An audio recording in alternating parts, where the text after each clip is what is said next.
Morning. Today we are learning the topic synthetic fiber and plastic. Subtopic is synthetic fiber. Synthetic fiber म्हणजे कृत्रिम धागे. We wear cloth, they are made up of fabrics. आपण जे कपडे घालतो ते कापडापासून बनलेले असतात. Fabrics are made from fibre. कपडा जो आहे तो धाग्यापासून बनलेला असतो. फायबर म्हणजे धागा. Fibres are obtain from natural and artificial sources. Fibre जे आहे, धागे जे आहे ते आपल्याला निसर्गापासून मिळतात किंवा आपण मनुष्य स्वतः बनवू शकतो. Cotton, jute, wool, silk are natural fibre. Cotton म्हणजे कापूस, ज्यूट म्हणजे ताग, वूल म्हणजे लोकर आणि सिल्क म्हणजे रेशीम. हे निसर्गामधून मिळणारे धागे आहेत. Nylon, rayon, terrycot, terylene, polyester are synthetic fibre. Nylon, rayon, terrycot, terylene हे सिंथेटिक फायबर आहे. हे आपण कारखान्यामध्ये बनवू शकतो. या ठिकाणी चित्रामध्ये आपण पाहू शकतो नॅचरल फायबर कॉटन. कॉटन हे कापसाचं बोंड या ठिकाणी दिसत आहे आणि आपल्याला परिचितच आहे की कापसाची लागवड आपण करतो आणि कापसाच्या वनस्पतीपासून आपल्याला कापूस मिळतो. त्याचप्रमाणे ज्यूट हे ताग आहे. तागाची पण वनस्पती असते, त्यापासून आपण ज्यूट मिळवतो. ज्यूटचं सोपं उदाहरण म्हणजे सुतळी किंवा जे पोतं असते गनी बॅग, ती ज्यूटपासून बनवलेली आहे. त्यानंतर wool and silk. Wool is obtain from animal and silk is obtain from silk moth. Wool आपल्याला मेंढीपासून मिळते आणि सिल्क जे आहे सिल्क मॉथ, रेशमाचा पतंग, त्याच्यापासून आपल्याला रेशीम मिळते. या ठिकाणी आपण पाहू शकतो सिंथेटिक फायबर. नायलॉनचे मोठे मोठे रोप असतात, दोर असतात. त्याचप्रमाणे रेयॉनचे वेगवेगळ्या रंगाचे कृत्रिम धागे आहेत. त्यानंतर natural and artificial fibre. Name of the article socks म्हणजे मोजे. It is made from the nylon and nylon is a artificial fibre. Nylon जो आहे तो कृत्रिम धागा आहे. दुसरा आहे cotton shirt. Cotton shirt is made from cotton. It is a natural fibre. Cotton shirt जो आहे तो कापसापासून बनलेला असतो आणि तो नैसर्गिक धागा आहे. स्कूल युनिफॉर्म सर्वांना परिचित आहे. School uniform is made from artificial fibre. आपण कपड्याच्या दुकानामध्ये जातो, वेगवेगळ्या रंगाचे वेगवेगळ्या प्रकारचे कपडे आपण घेतो. वुलन स्वेटर जे लोकरपासून बनवलेलं स्वेटर आहे, it is a natural fibre. या ठिकाणी तुम्ही पाहू शकता वेगवेगळे कॉटन शर्ट, वेगवेगळे सॉक्स नायलॉनचे बनलेले आहेत. त्यानंतर सिंथेटिक फायबर म्हणजे कृत्रिम धागे. The fibres which are made by man called synthetic fibre or artificial fibre or manmade fibre. कृत्रिम धागे जे आहे ते मनुष्याने स्वतः बनवलेले आहेत. For example nylon, rayon, terrycot, terylene, polyester. All the synthetic fibres are prepared by a raw material like petrochemicals. आता हे सिंथेटिक फायबर जे आहे ते वनस्पती किंवा प्राण्यापासून आपण बनवू शकत नाही. त्यासाठी जे रॉ मटेरियल आहे, जे कच्चे पदार्थ आहे, त्याच्यामध्ये पेट्रोकेमिकल हे फार महत्त्वाचे आहे. या ठिकाणी आपण पाहू शकतो सिंथेटिक फायबर इंडस्ट्री. या ठिकाणी टेक्स्टाईल इंडस्ट्री दाखवलेली आहे. त्या ठिकाणी वेगवेगळ्या रंगाचे धागे आपल्याला दिसतात आणि ते धागे जे आहे ते एकमेकांमध्ये गुंफल्या जातात मशीनच्या साहाय्याने आणि वेगवेगळ्या आकाराचे रंगाचे कपडे त्या ठिकाणी कापड तयार होते. त्याला आपण टेक्स्टाईल इंडस्ट्री असं म्हणतो. Polymer. Poly means many. Poly म्हणजे पुष्कळ आणि मर मीन्स युनिट म्हणजे घटक. Synthetic fibres are made by many small units polymer. That is polymer. Synthetic fibre जे आहे, कृत्रिम धागे जे आहे ते अशा पॉलिमरपासून बनलेले आहेत.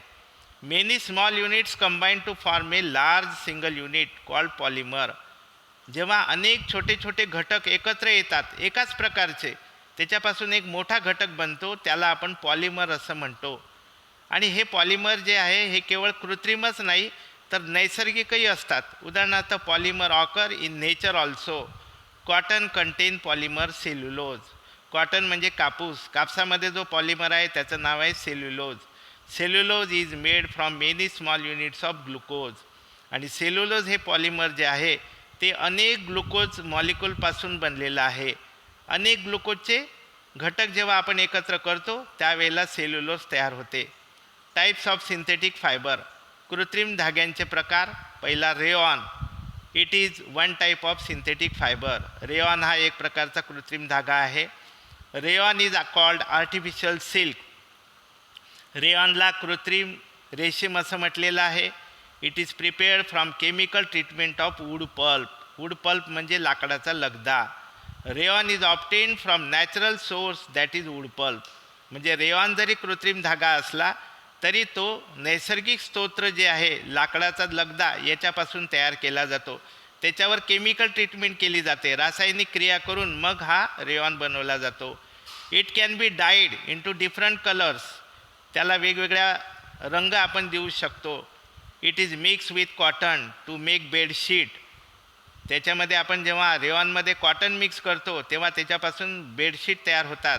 आणि रेयॉनमध्ये जेव्हा आपण वूल मिक्स करतो, लोकर मिक्स करतो तेव्हा त्याच्यापासून कार्पेट तयार होते. या ठिकाणी आपण ही कार्पेट पाहू शकतो ज्याला आपण गालिचा असं म्हणतो, जो आपण आपल्या घरामध्ये शोसाठी खालच्या जमिनीवरती टाकलेला असतो. दुसरा प्रकार आहे नायलॉन. नायलॉन हे नाव सर्वांनाच परिचित आहे. Nylon is another man-made fibre. Nylon हा सुद्धा पुन्हा दुसरा मनुष्याने तयार केलेला एक कृत्रिम धागा आहे. It is first fully synthetic fibre. हे फार महत्त्वाचं आहे की नायलॉन जो आहे तो पूर्णपणे कृत्रिम पद्धतीने बनवलेला आहे. पहिला रेयॉन जो आहे तो लाकडाच्या लगद्यापासून बनवलेला आहे. म्हणजे त्याच्यामध्ये थोडासा नॅचरल सोर्स आहे, पण यामध्ये नाही आहे. In 1931 it was made without using any natural raw material from plant or animal. 1931मध्ये त्याला बनवलेला आहे आणि त्याच्यामध्ये कोणताही नॅचरल रॉ मटेरियल नाही आहे, कोणताही प्लॅन्ट किंवा ॲनिमलचा घटक त्यामध्ये मिक्स केलेला नाही आहे. तर नायलॉन कशापासून बनलेला आहे? Nylon is prepared from coal, water and air. Nylon जो आहे तो कोळसा, पाणी आणि हवा याचा उपयोग करून बनवलेला आहे. Nylon is stronger than steel wire. फार महत्त्वाची प्रॉपर्टी आहे की नायलॉन जो आहे तो लोखंडाच्या तारेपेक्षाही स्ट्रॉंग आहे. It is strong. इलॅस्टिक म्हणजे तो मजबूत आहे. इलॅस्टिक म्हणजे ताणल्या जातो. लाईट वेट वजनाला हलका आहे. लस्टरस म्हणजे चमकणार आहे. इझी टू वॉश आपण केव्हाही त्याला धुवू शकतो आणि पुन्हा पुन्हा त्याला आपण वापरू शकतो. It is use to make socks, ropes. आपण आपले जे सॉक्स आहे, मोजे आहे ते नायलॉनचे आहेत. रोप्स, दोर जे आहे ते नायलॉनचे आहेत. टेंट, तंबू जे बनवतो तंबूलासुद्धा नायलॉनचे रोप्स लावलेले असतात. टूथब्रश आपल्या परिचयाचे आहेत. कार सीट बेल्ट, कारमध्ये जे सीट बेल्ट आहे ते नायलॉनचे बनलेले आहेत.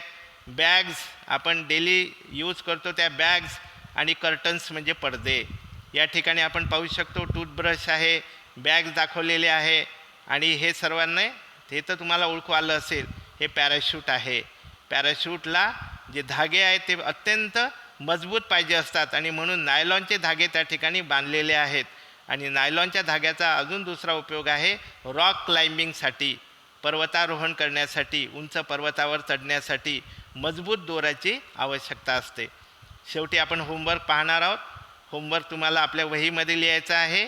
पहिला क्वेश्चन आहे define synthetic fibre with example. कृत्रिम धाग्याची व्याख्या लिहायची आहे आणि उदाहरणे लिहायची आहेत. What is polymer? पॉलिमर कशाला म्हणतात? Name natural polymer. नैसर्गिक पॉलिमर कोणता आहे? Write short notes. थोडक्यात माहिती लिहायची आहे रेयॉनबद्दल आणि नायलॉनबद्दल.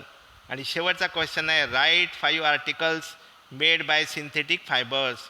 म्हणजे 5 कोणत्याही वस्तूंची नावं लिहायची आहे जी वेगवेगळ्या सिंथेटिक फायबरपासून बनलेली आहेत.